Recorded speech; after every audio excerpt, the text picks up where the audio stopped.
veíamos cómo las personas se preguntan, ¿amargado yo? ¿Amargado yo? Si soy el más alegre, el más servicial. Sin embargo, hay amargura en los corazones. La segunda pregunta que se hacen las personas después de amargado yo es, ¿cómo pude llegar a ser un amargado? ¿Cómo pude llegar a ser una amargada? Pero también, ¿cómo puede una persona ya libre de la amargura por la misericordia de Dios? ¿Cómo puede ser nuevamente amargada? Y yo quisiera utilizar estas preguntas que la gente se hace como objetivos a los cuales se les dará una respuesta en esta enseñanza. ¿Cómo puede una persona llegar a ser amargada? ¿Y cómo una persona libre de la amargura puede dar de nuevo cabida a la amargura en su corazón?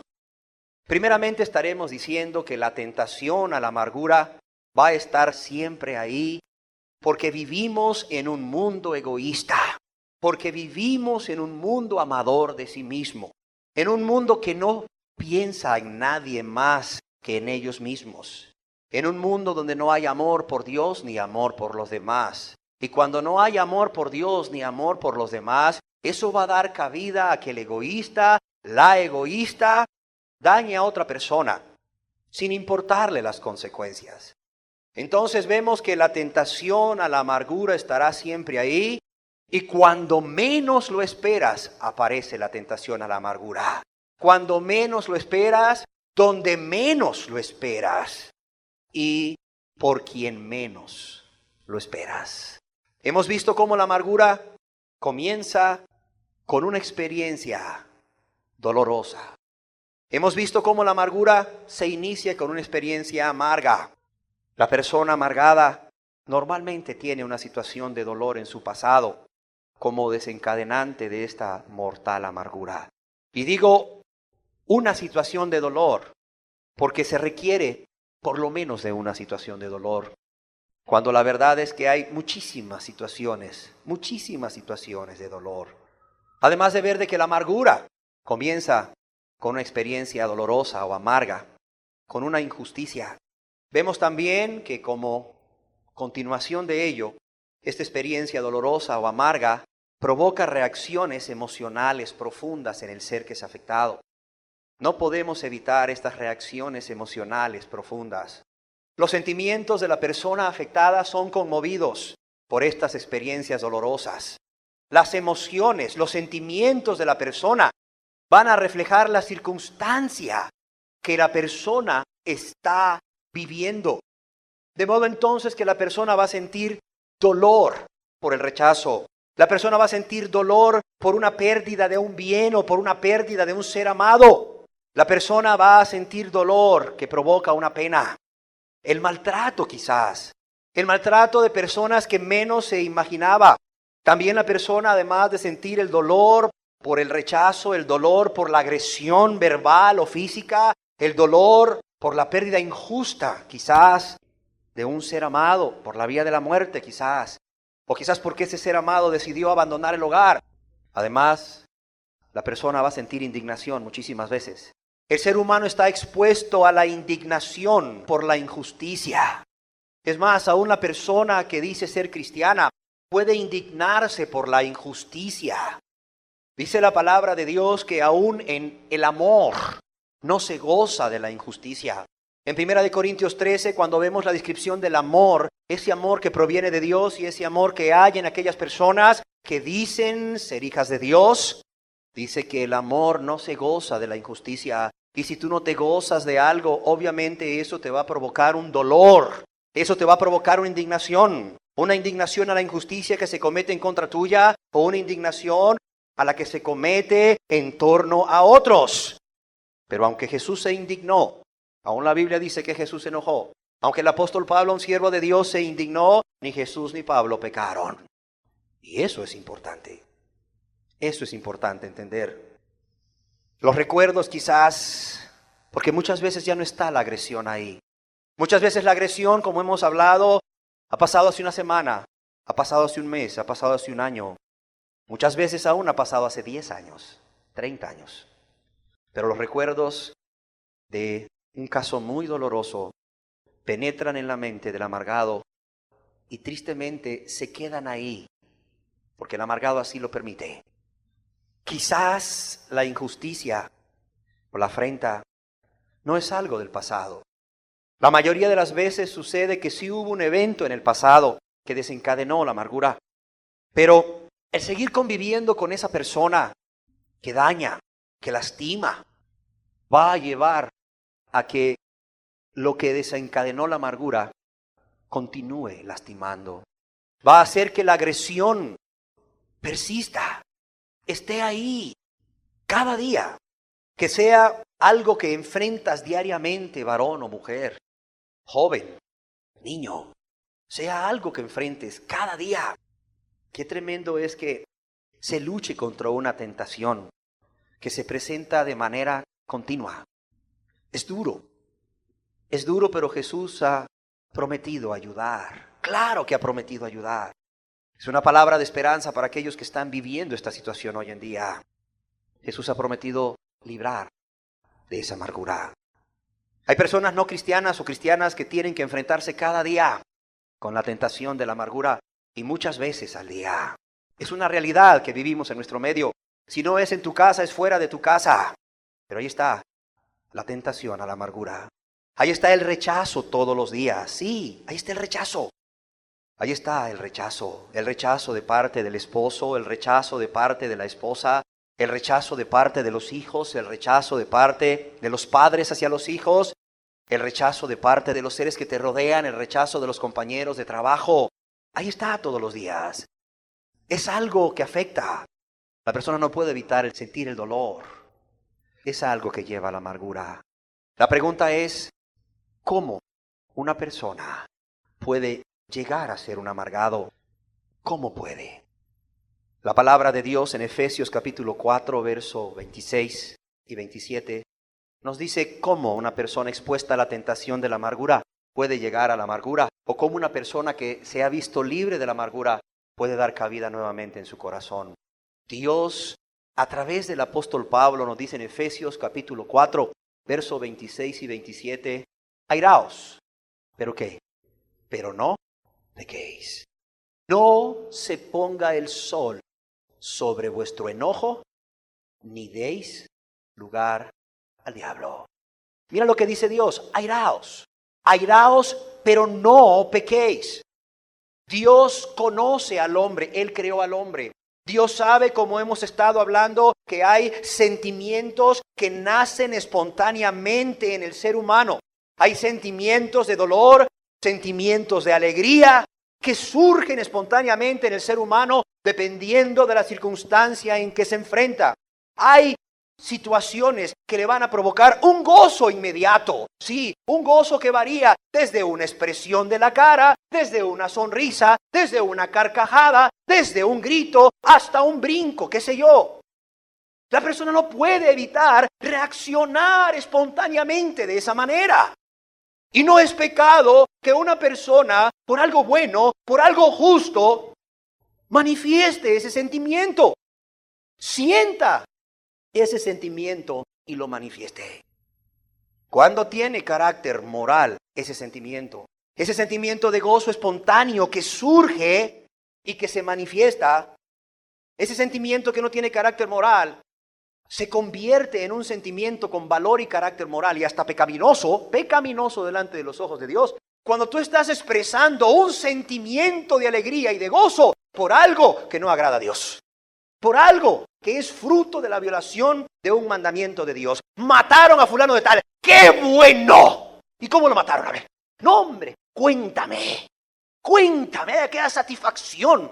¿O qué crees? Que a fulano de tal se le metieron a robar. Y la persona no dice, ¡qué bueno! Pero por dentro dice, ¡ja! Como me hubiera gustado ahí para verle la cara en la mañana, cuando se dio cuenta que su casa parecía pista de baile. Ajá, contame. Así muy, como hasta compungido por fuera. ¿Cómo fue que le pasó esa tragedia? Pero por dentro, ¡qué bueno! ¡Qué bueno! ¡Qué bueno!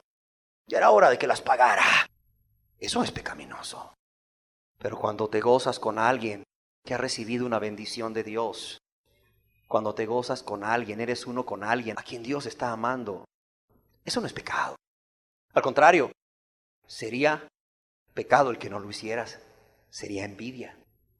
Un sentimiento de alegría no tenía valor moral, pero tú se lo diste, ya sea para bien o para mal, dependiendo de la consecuencia. Igual un sentimiento de dolor.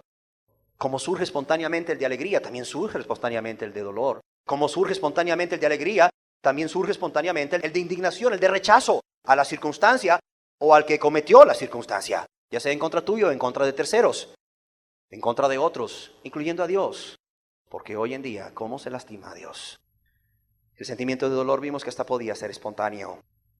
Por eso Dios dice, mira, ¿te viene ese sentimiento? ¿Te viene ese sentimiento de airarte, de indignación? Mira, el sentimiento no es pecado, dice Dios. El problema es lo que viene. El problema es lo que viene después. Dice, airaos, pero cuidado, dice Dios, no pequéis. ¿Cómo una persona puede pecar?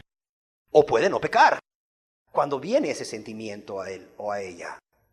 La Biblia nos dice nuevamente en Efesios 4, 26 y 27, no se ponga el sol sobre vuestro enojo, ni deis lugar al diablo.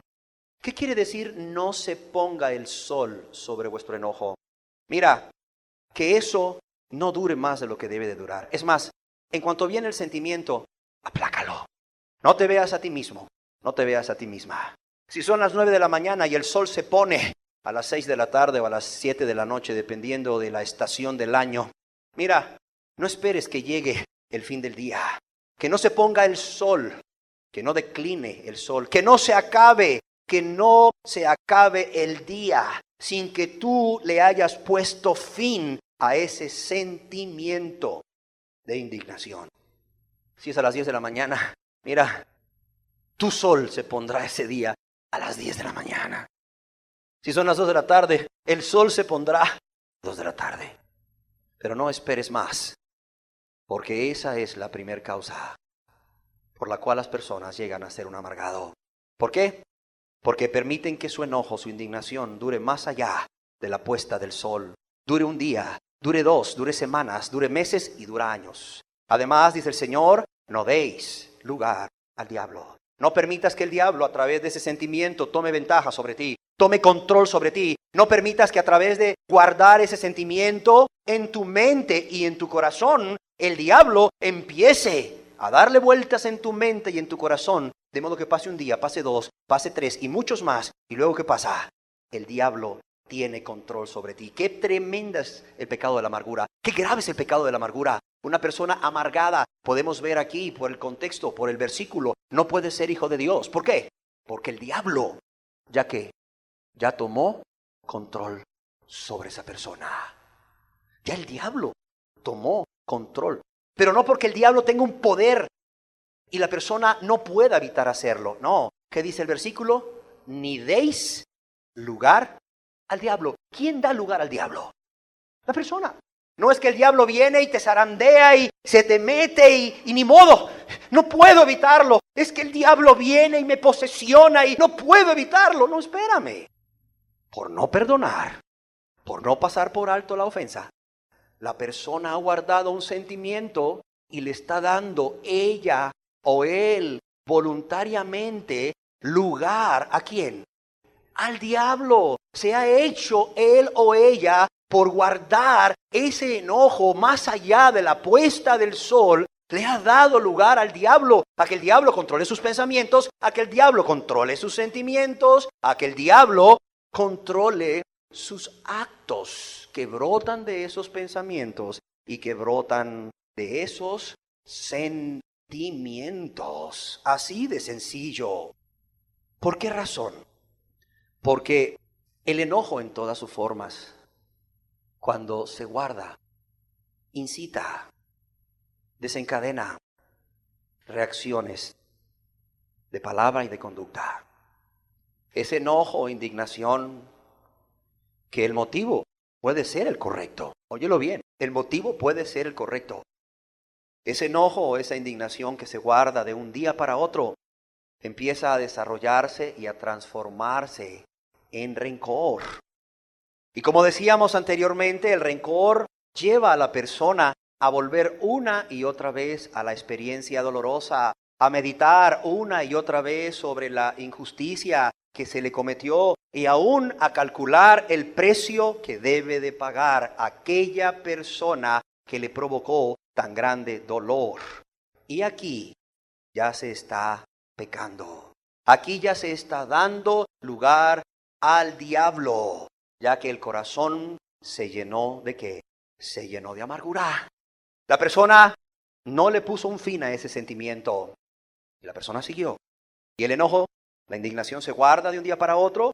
Y ya con solo que lo guardes de un día para otro, ya empieza eso a desarrollarse y a transformarse en rencor, resentimiento o amargura, como le quieras llamar. ¿Cómo lo sabemos? Porque Dios es claro, dice Dios, mira, no dejes que se ponga el sol sobre nuestro enojo. No dejes que tu enojo dure más allá de la puesta del sol. Porque ya van a haber consecuencias en tu vida. Ya van a haber consecuencias en la vida de los demás. Ya va a haber consecuencias en tu relación personal con tu Dios y tu Creador. Desde el momento en que una persona permite que su indignación, que su enojo dure más allá de la puesta del sol, la persona ya está violando un mandamiento, ¿sí o no? La persona ya se está viendo a ella misma. La persona ya está en un grado de soberbia tal que le dice a Dios, mira Dios, yo me siento indignado por algo justo. Tu palabra dice que no se ponga el sol sobre mi enojo, ni que dé lugar al diablo. Pero yo considero que esta indignación que yo siento es necesaria que siga adelante. La persona que me lastimó es necesario que sufra. Es necesario que soporte esta indignación por un día más. ¡Qué soberbia más grande! Dios dice, mira, no se ponga el sol sobre vuestro enojo. Y la persona dice, sí, Señor, sí que se ponga. Y que se ponga un día, y que se ponga 2, y que se ponga un año, Señor. No me importa lo que tú digas. No me importa lo que tú digas para bien de mi alma. No me importa lo que tú digas para bien de mi familia. No me importa lo que tú digas para bien de la sociedad. No me importa. Yo he decidido, Señor. Yo he decidido y yo actuaré conforme a mi voluntad. Que se ponga el sol 1000 veces. Que se ponga sobre mi enojo. No me importa. Y ahí tienes personas guardando resentimiento una semana. Dicen que son hijas de Dios. ¿Tú crees que será así? ¿Violando un mandamiento de Dios? Además, cayendo en soberbia y amargura. ¿Será? ¿Qué no dice la palabra de Dios que Dios resiste al soberbio? ¿Qué podrá ser hijo de aquel que ha amado de tal manera a los pecadores, que le hemos dañado, que le hemos lastimado? ¿Qué podemos ser hijos de aquel que en su infinito amor ha dado a su Hijo unigénito por amor a los pecadores? ¿Qué podemos ser hijos de Dios, de aquel que aún padeciendo por nuestros pecados no nos paga conforme a nuestras malas obras, sino que busca, anhela, desea nuestro perdón? ¿Qué podemos ser hijos de Él no perdonando? ¿Qué podemos ser hijos de Él guardando resentimiento, guardando rencor o amargura en nuestro corazón contra alguien que nos ha hecho infinitamente menos de lo que nosotros le hemos hecho a Dios? A ver, piensa, tal cual es el Padre es el Hijo, y el Hijo hace lo que ve hacer al Padre. Una persona que guarda rencor en su corazón no puede ser hijo de Dios. No tiene a Cristo morando en su corazón. No tiene el amor de Cristo que ha sido derramado en nuestros corazones por el Espíritu Santo que nos ha sido dado, dice el apóstol Pablo. No lo tiene, no lo tiene, para nada lo tiene. Es triste ver cómo al desobedecer el mandamiento de Dios que dice, airaos, pero no pequéis, que no se ponga el sol sobre vuestro enojo, ni deis lugar al diablo. La persona entra en un torbellino de pasiones, que destruye todo lo que está alrededor, primeramente a su prójimo, primeramente a sus próximos, esposo, esposa, hijos, padres, hermanos, vecinos, compañeros de trabajo. Inmediatamente la persona en este torbellino empieza a buscar culpables. Y sí los va a encontrar, claro que los va a encontrar, porque siempre hay un desencadenante para la amargura, un detonante, que es un sentimiento amargo por un daño recibido. Va a encontrar. Aquí el problema es que la persona se centra en sí misma y se centra en aquel que le ha causado el daño. No piensa en Dios, no piensa en cuál es la voluntad de Dios. No piensa en una familia que le rodea. No piensa en una familia que va a sufrir las consecuencias. No piensa en una sociedad de la cual es parte y va a destruir también. No piensa en aquellos que son parte de la sociedad y son sus compañeros de trabajo, que va a lastimar. No piensa en aquellos que son parte de la sociedad y son sus vecinos, o las personas que se relacionan con él porque tiene que transitar por la ciudad diariamente para hacer miles de cosas. La persona se centra en él y en el que le lastimó, en el que la lastimó. Y toda su vida gira en torno a esto. Y cuando su indignación, su enojo, su resentimiento dura más allá de la puesta del sol, un día o dos, o muchas veces, y se convierte en amargura. Cuanto más tiempo la persona viene y se aferra al enojo, más le parece razonable su enojo. Qué triste. Más le parece razonable y justa su actitud. Más se justifica él o ella por su actitud. Más se justifica. Yo he conocido personas que han llegado a cometer actos atroces por la amargura. Y cuando tú platicas con ellos y le dices, oye, ¿qué no ves que está mal? No, no está mal. No está mal. Consideran que es lo justo. ¿Tú crees que estás en lo correcto? ¿Tú crees que actuaste en lo correcto cuando hiciste esto y esto? Sí, actué en lo correcto porque esa persona contra quien actué de esa manera me hizo esto. La persona cree que el daño recibido le da derecho de pagar mal con mal. Sí, le da todo el derecho de pagar mal con mal. Cuando Dios, en su infinita misericordia y en su infinita sabiduría, sabiendo lo que es mejor para el hombre, sabiendo lo que es mejor para la familia, sabiendo lo que es mejor para la sociedad, ¿qué manda Dios? No paguéis el mal con mal. ¿Sino qué? Sino que devolvamos, cuando recibamos un mal, que devolvamos ¿con qué? Que devolvamos con bien. Eso es lo que Dios manda. Que devolvamos con bien. Dios nos manda en Romanos capítulo 12, en la carta de Romanos capítulo 12, verso 18 al 21. Si es posible, en cuanto dependa de vosotros, estad en paz con todos los hombres. Si es posible, si está en tus manos, en cuanto dependa de vosotros, estad en paz con todos los hombres. No os venguéis vosotros mismos, amados míos. Dejad lugar a la ira de Dios. Porque escrito está, mía es la venganza, yo pagaré, dice el Señor. Dejad lugar a la ira de Dios. Tú ama, tú sirve, tú perdona.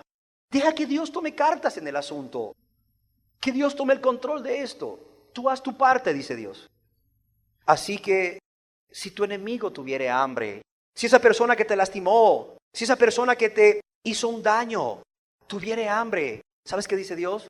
Dale de comer, dale de comer. Si tu enemigo tuviere sed, dale de beber. Pues haciendo esto, ascuas de fuego amontonarás sobre su cabeza. Ascuas de fuego es una expresión que se utilizaba en aquella época, sobre todo en el contexto de una persona que había recibido una agresión y no pagaba el mal con mal, no devolvía mal al mal recibido, sino que pagaba o devolvía a ese mal recibido mucho bien. Y eso le generaba vergüenza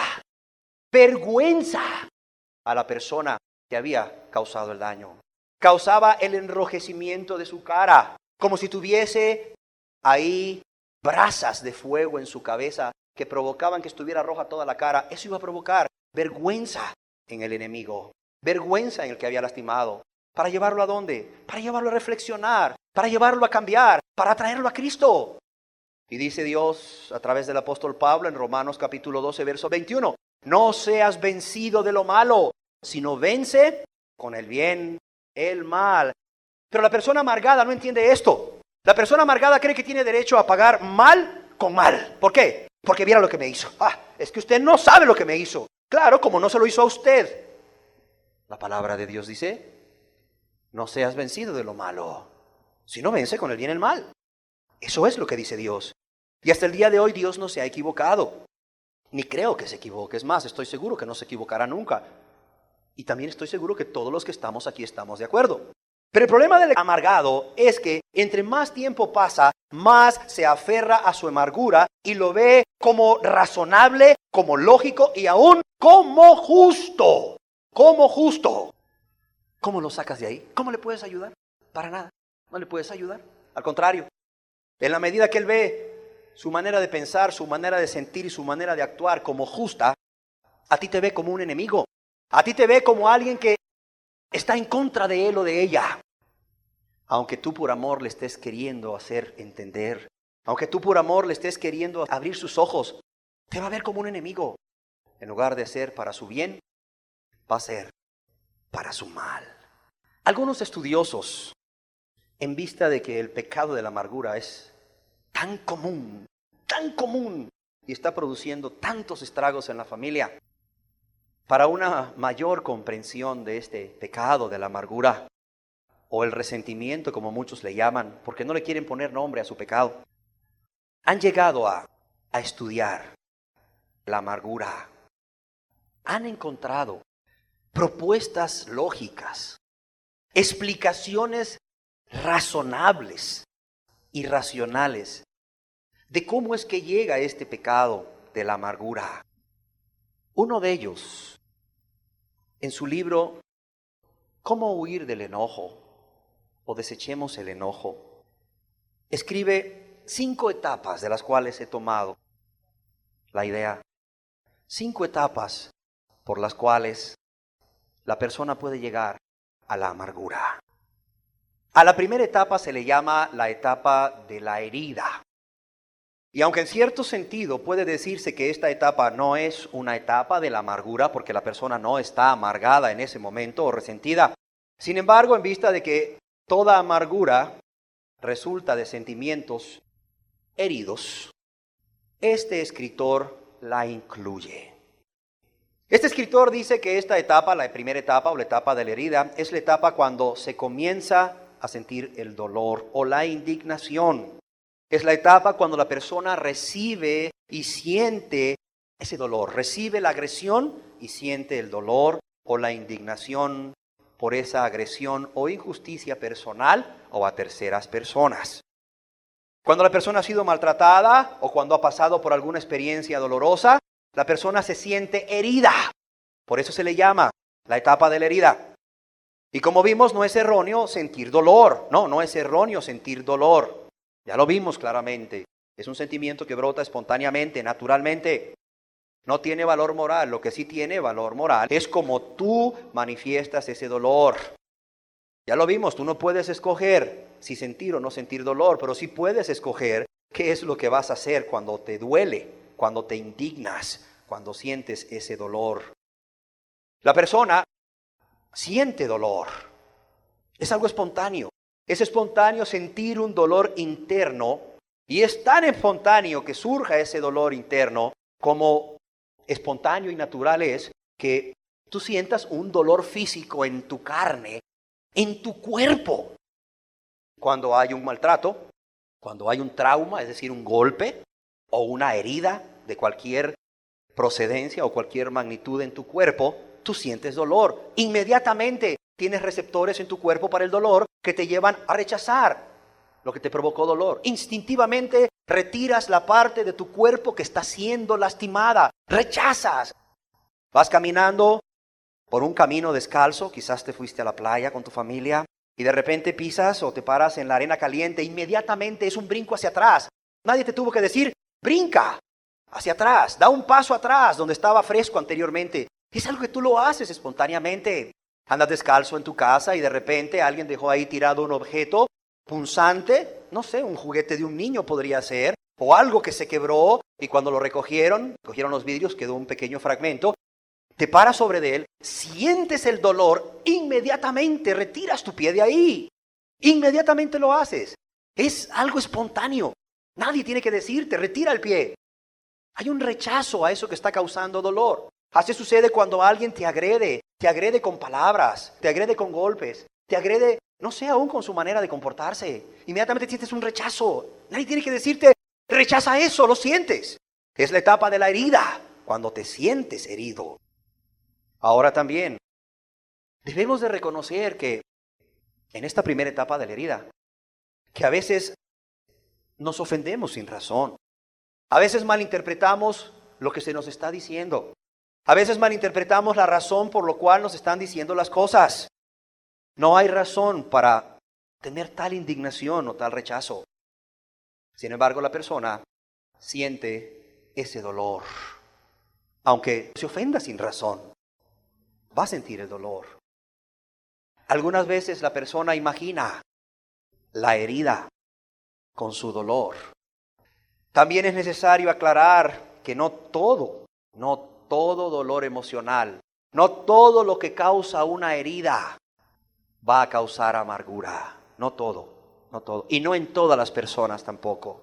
Pero el dolor que resulta por una herida imaginada o imaginaria, ese siempre va a causar amargura. ¿Por qué?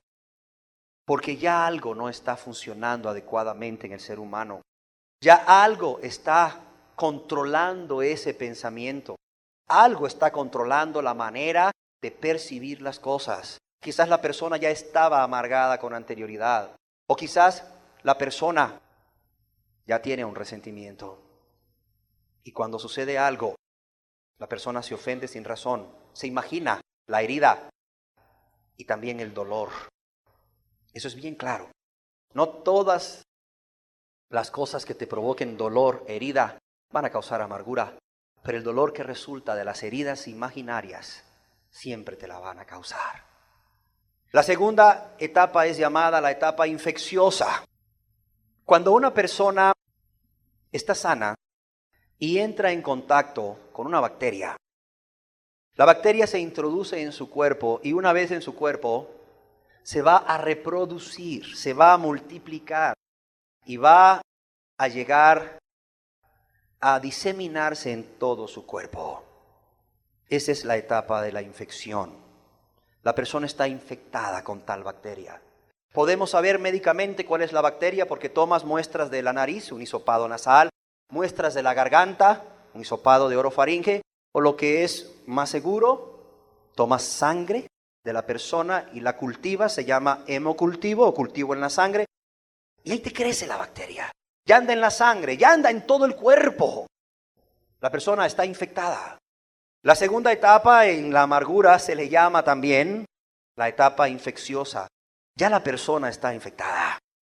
Es la etapa del repaso mental. Y esto es bien importante, es la etapa del repaso mental.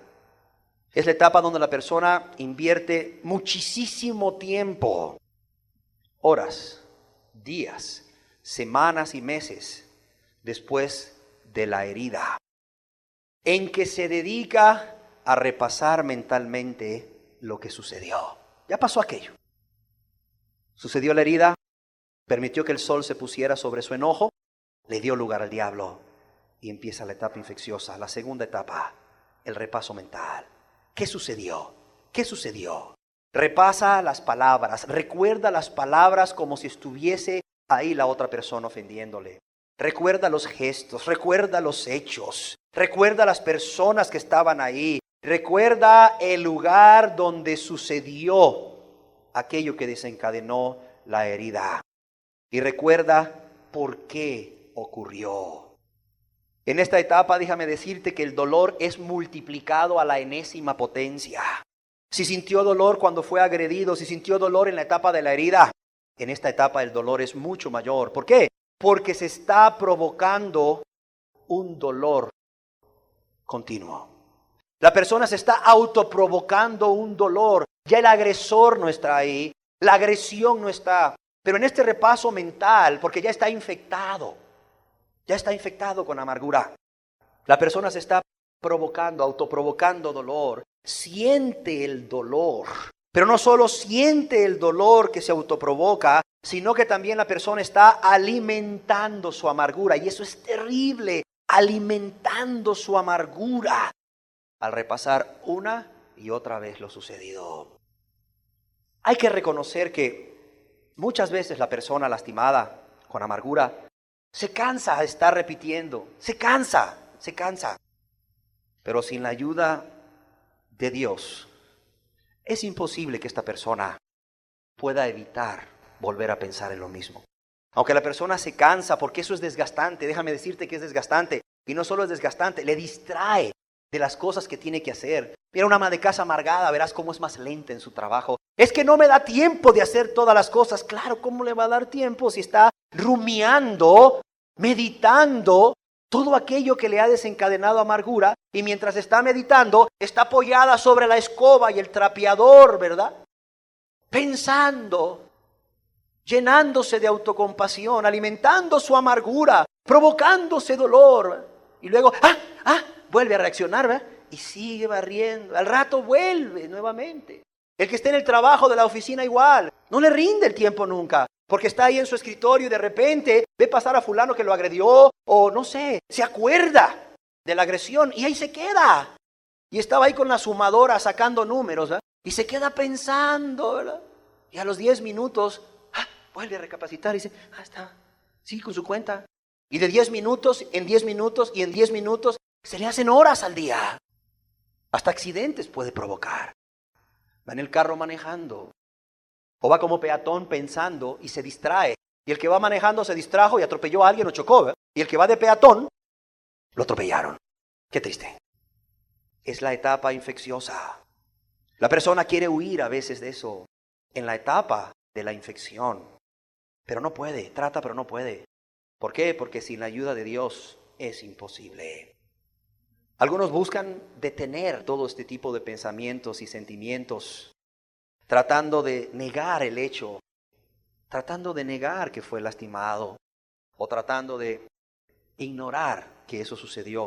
Pero estos son métodos psicológicos, no son métodos bíblicos, déjame decirte. Y parecen detener el proceso de la amargura por un momento, por un tiempo. Pero luego lo que sucede es que, así como el gatito, ¿verdad? Cuando hace de aquello que dijimos, lo cubre con arena, pero nomás viene un aguacerito y luego queda ahí, ¿verdad? A la vista de todos. Y lo que es peor, ¿verdad? El aguacerito hunde parte de eso que el gato hizo, de los desechos del gato, se los lleva por la tierra y va a infectar, ¿qué? Las fuentes de agua internas, ¿verdad? Y eso infecta los pozos, ¿verdad? Y luego tú te tomas 2 kilómetros después agua de ese pozo y te infectas. Mira, cuando nada más se trata de enterrar las cosas, dejarlas a medias, siempre van a volver a salir. Y van a ser como lo que hace la lluvia, que saca a luz lo que el gato hizo, ¿verdad? Sus heces fecales, pero no solo la saca a la luz, sino que el daño es mayor. ¿Por qué? Porque esa agua se llevó parte de esas heces fecales a través de la tierra hasta las corrientes internas de las aguas que alimentan los pozos. Igual pasa, la persona trata de encubrir esto por métodos que no son bíblicos. Pero solo es como cubrirlos con arena, porque después cuando sale nuevamente, cuando brota la raíz de amargura, es peor, es mayor el daño y va a causar otros problemas. La tercera etapa es llamada la etapa de la recolección. ¿Qué te imaginas tú por recolectar? Bueno, recolectar es tomar para sí. Recolectar es, por ejemplo, en la época de la cosecha de las naranjas, ir a un árbol de naranjas y tomar para ti naranjas. Imagínate una persona que le gustan las manzanas y pasa por un lugar donde está sembrado un árbol de manzana y se queda viendo el árbol de manzana y vamos a desear una manzana y lo queda viendo el dueño y le dice, oye mijo, oye mija, ¿quieres una manzana? Sí. ¿Cómo te has portado esta semana? Muy bien. En la escuela, muy bien. En casa, muy bien. Oye, te doy permiso de que cortes todas las manzanas que te alcancen en tu gorra. O te doy permiso de que cortes todas las manzanas que te alcancen dentro de tu camisa. Y va que el niño corriendo y empieza a tomar para sí, a recolectar manzanas. Y empieza, pues obviamente, que a echarlas dentro de su camisa, que le caben más. Y empieza a meter una, a meter dos, a meter tres, a recolectar. Y ahí lo ves que se va todo deforme, ¿verdad? No, hombre, era flaquito, pero lo ves gordísimo de arriba y alguien lo ve de largo y dice, ¿qué le pasó? Se acerca y es que lleva un montón de manzanas adentro. Le gustan tanto las manzanas que hasta que ya no le cabían, dejó de recolectar. Así es en esta tercera etapa llamada la etapa de la recolección, en la amargura. Entre tanto que el rencor se alimenta, entre tanto que la amargura se alimenta por el repaso mental que ha provocado la herida. Es interesante que se desarrolla en la persona lastimada o amargada un deseo subconsciente de padecer más dolor. Oye bien esto, es importante. Tú dirás, ¿por qué el amargado no huye? ¿Por qué el amargado no huye de ese estado de amargura si no es feliz?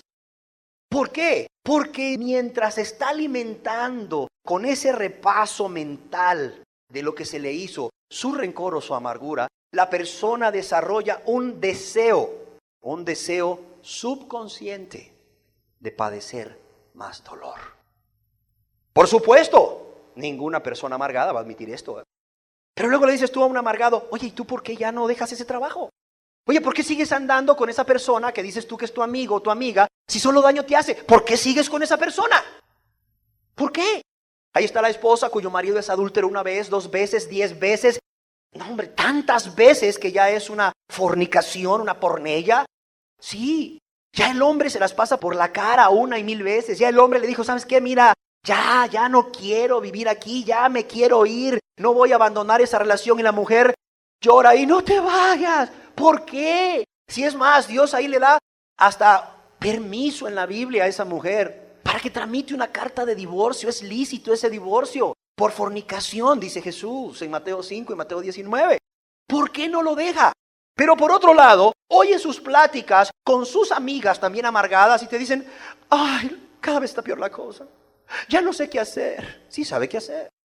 Oye, ¿por qué no lo dejas? Ay, es que los niños.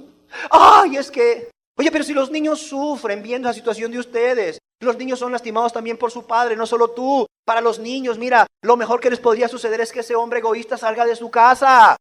Ay, pero es que... Ay, oye, es que ya no va a tener mañana que contar si el hombre se va. Si el hombre no le hace nada a ella, ya no va a tener que estar rumiando. Ya no va a tener que estar pensando. Ya no va a tener, ¿verdad?, con qué autocompadecerse y que otras personas le estén diciendo, de verdad que sí, pobrecita de ti, cómo te admiro, ay, cómo te admiro. Ay, es que si te mueres te vas al cielo con todo y zapatos. Es que eres una santa mujer, llena de amargura. Qué triste. Hay un deseo subconsciente de padecer más dolor. Y cuando le lastiman, dicen, ahí está, ya me lastimó. No, hombre, es...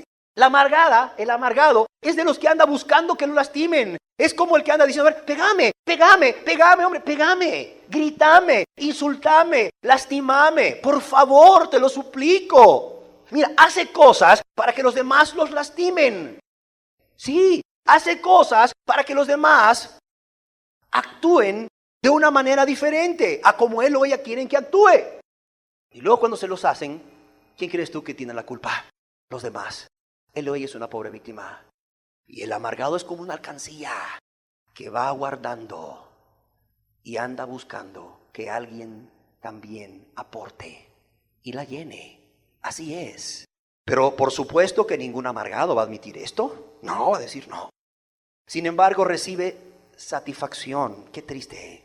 Cuando se da cuenta que el ofensor le ha agredido nuevamente. Que ya hay algo más para depositar en la alcancía de su corazón amargado. Hay peligros en esta etapa de la recolección. Por eso es la etapa de la recolección. Anda recolectando, anda buscando para sí agresiones. Existen varios peligros en esta etapa de la amargura. La persona comienza a recolectar heridas. Comienza a buscar heridas. ¿Por qué? Porque secretamente tiene satisfacción en recibirlas. Y si no encuentra cómo, las provoca. Un ejemplo sencillo. Era el cumpleaños de alguien y no lo felicita. Y luego el otro le dice, ¿quién va a creer, verdad? Ni siquiera me llamaste para felicitarme. Esto sucede en el mundo, ustedes lo saben. ¿Quién va a creer? Ni siquiera fulanito, fulanita se acordó de mi cumpleaños. Y le van a decir al amargado, oye, ¿es cierto que no llamaste a fulano de tal, a fulana de tal para su cumpleaños? Sí, ¿cómo sabes? Porque me contó, oye, ¿qué crees que fulanito ni siquiera me llamó? Pero el otro en buen plan, ¿verdad? En buen plan. Y el amargado, que fue el que provocó esto, dice, ay, no me comprenden, no me entienden, que no ven todo lo que estoy padeciendo. Ahora mira cómo habla, mira lo que dice de mí, si yo tanto que le amo. Anda provocando recibir el daño. Le dice el esposo a la esposa, amorcito, hazme un gran favor. Por dentro dice, vence tu amargura. Amorcito, paga el teléfono. Si no se paga hoy el teléfono, o paga la luz, mira, por favor, aquí te dejo el dinero. La van a cortar, perdona que no te lo había dado antes, pero aquí está. Ve hoy a pagarla. La mujer no va. Y al día siguiente están cortando la luz. Y el marido le dice, ¿cómo es que no pudiste? Si te lo supliqué, a ver, que no tuviste tiempo. ¿Qué hiciste en el día? Si te dije, no importa, no limpies la casa, no arregles nada, pero me urge esa luz. Por favor, yo voy de viaje, no la puedo pagar. El hombre llega al día siguiente y la luz está cortada. ¿Por qué? ¿Por qué? Queda callada. Llama a su amiga por teléfono. Ay, no sabes lo que sufro de este hombre. No me entiende, no me comprende. Vieras todo lo que me dijo y solo porque no fui a apagar la luz. Y la otra mujer que no sabe todo lo que pasó dice, qué hombre más cruel. Pobrecita mi amiga. Igual con los varones a veces. La persona provoca el daño y se ve como víctima. Hay personas cuyo comportamiento diario hace que los demás los rechacen. Sí, hay personas que por su manera de comportarse con los demás hacen que los demás no quieran tener tratos con ellos. Pero ¿qué dice la persona? Ese no me ama. Ese es el culpable. Mira cómo me trata. Ahorita vas a ver. Va a pasar y ni siquiera me va a saludar. Va a pasar y ni siquiera esto. Ni siquiera me va a voltear a ver. Pero porque la persona ha provocado que el otro reaccione de esa manera. Y cuando no le saludan, dice, ¿ya viste? No me saludó. Pero él es el que provocó eso. Anda provocando heridas. Las personas le saludan y este no saluda. O esta no saluda. Y llega un tiempo que las personas se cansan, no son cristianas, se cansan y dicen, no, pues si ni me saluda, yo no lo voy a saludar. Así dice el que no es cristiano, ¿sí o no? Así dice el que no camina la segunda milla, ¿sí o no? Si la persona me rechaza, pues yo le voy a rechazar. Si me saluda, lo voy a saludar. No dicen así los que no son cristianos. Fulana de tal, siempre la saludo, nunca me saluda. No, hombre, pues si me saluda, la saludo. De ahora en adelante si me saluda, la saludo. Y si no me saluda, no la saludo. Y cuando se encuentran, y el que ha dicho, si me saluda, la saludo. Si no me saluda, no lo saludo. Al ver que el otro no lo saluda, o la otra no lo saluda, pues no hay un saludo de su parte. Y dice el amargado, no me saludó. No me saludó, dice la amargada, no me saludó. Nadie me quiere, todos me desprecian. Qué tremendo. ¿Sabes cómo se llama eso? La etapa de la recolección. Y lo peor es que la persona amargada comienza a buscar heridas y secretamente tiene satisfacción en recibirlas. Y esto, como estás viendo, por los ejemplos que te pongo, pone a la persona en peligro serio de problemas con los demás, sí. No solo con aquel a quien culpa y acusa, sino también con todos sus amigos. ¿Por qué? Porque el amargado es como una escopeta. Anda cargado y cuando se dispara, abarca todo lo que está alrededor. Qué terrible ha de ser querer matar un pajarito con una escopeta. Si hay un ser humano a 1 metro de ahí, lo mata. Todo lo que esté en un rango de no sé cuántos metros cuadrados, que es el alcance de una escopeta, todo eso se acaba. O sea, el amargado no solamente dispara en contra de aquel que le lastimó, dispara en contra de todo el mundo. Los perdigones van a dar en contra de todos, aunque no le hayan hecho nada malo. Pero así es el amargado, porque pone en peligro su relación con todos los demás. Mientras aprende a acumular daño, a acumular agravios, sin darse cuenta, acumula pecados, acumula actitudes que le van a afectar en su relación con otros seres humanos, pero también con Dios. Sí, también acumula pecados y actitudes que le van a afectar su relación con Dios. La cuarta etapa la llamaremos la etapa de la compasión a sí mismo. La etapa de la compasión a sí mismo o a sí misma. A medida que la persona se amarga más y más y más, tristemente se van centrando más y más y más en ellos y se ven más y más y más como víctimas. Cuando conversan con otras personas, esta mentalidad de hacerse la víctima domina todo lo que dicen. Esta mentalidad de hacerse la víctima dominan todo lo que dicen. Y son tan convincentes porque ellos están convencidos de que están en lo correcto, de que lo que les hicieron es una injusticia y que los otros son los culpables. Como están tan engañados, tan ciegos y tan convencidos de que ellos son víctimas y los demás son siempre los culpables y que lo que él hace está correcto y lo que los demás hacen es incorrecto, esta persona, como para él esto es su verdad, te lo va a contar como verdad. Te lo va a contar como verdad. Aún está ahí con una expresión de dolor, con una expresión de llanto que conmueve el corazón de cualquiera. Y cualquiera que escucha esto de boca de un amargado, no sería raro que fuera contigo y te dijera, si tú ofendiste a un amargado o si tú hiciste algo que el amargado consideró que era una ofensa, que te diga, ¿cómo es posible que tú le hayas hecho semejante cosa a fulana de tal? Y tú dices, ¿qué? No, yo no le he hecho nada. ¿Cómo no? Ella dice que, y cuenta el cuento. No, espérame. Esto no fue así. Y hay testigos, que te pueden decir que no fue así. Pero esta persona me dijo que fue así. Y lo dice como si estuviera contando una verdad. Es que para el amargado es su verdad. Es su verdad. Y el hacerse la víctima domina todo lo que dice de tal manera que lo plantea como una verdad. El hacerse la víctima domina todo lo que hacen. Muchas veces a todo ser humano le viene la tentación de desear apuntar con el dedo acusador hacia otra persona. ¿Cuántas veces algo sucede y inmediatamente uno dice, no, pues fue fulano de tal? Querer echarle la culpa a alguien o echarle la culpa a alguien, lo cual no es correcto. Pero en el caso de una persona amargada, esto es algo que continuamente hace. ¿Sí? Esto ya no es una tentación para él, para ella. Es un pecado que practica continuamente. Y esto aumenta porque todas las experiencias que le suceden en su vida son vistas a través de unos lentes oscuros que tienen una marca en cada uno de sus lentes. Y en uno dice, no fue mi culpa. Y en el otro dicen, mira lo que me hizo. Así es. La menor cosita hace que la persona se llene de compasión a sí misma y se convierta en el pobre de mí. La persona suspira, la persona llora, la persona se queja, la persona se aflige en silencio.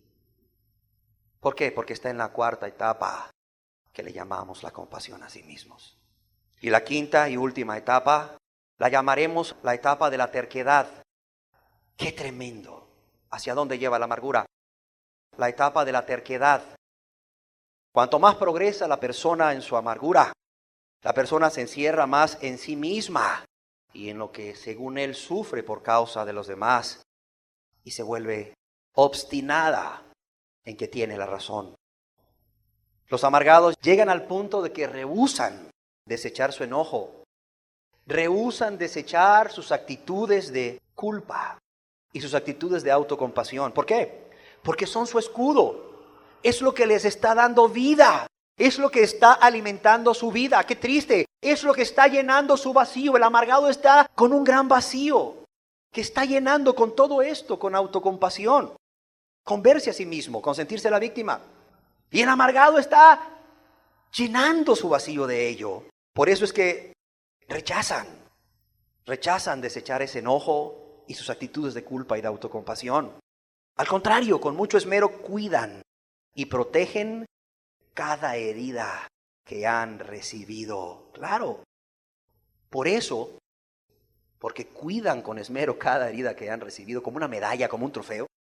Por eso es que tú puedes ver que cuando hablas con un amargado 5 años después de que sucedió el daño, 10 años después, 30 años, 40 años después, te lo cuentan con lujo de detalles. Gracias, Señor, por tu palabra, por tu amor, por tu misericordia. Porque tú eres bueno y no quieres que ninguno perezca, sino que todos procedan al arrepentimiento. Y es por eso, Señor, que te pido que esta palabra penetre como espada de 2 filos, Señor, en las mentes, pero también en los corazones y hasta la médula de todos nosotros. De modo que unos den gloria a Dios y gracias a Dios, porque se les han quitado las vendas y se han dado cuenta cuál es su verdadera condición espiritual. Amén.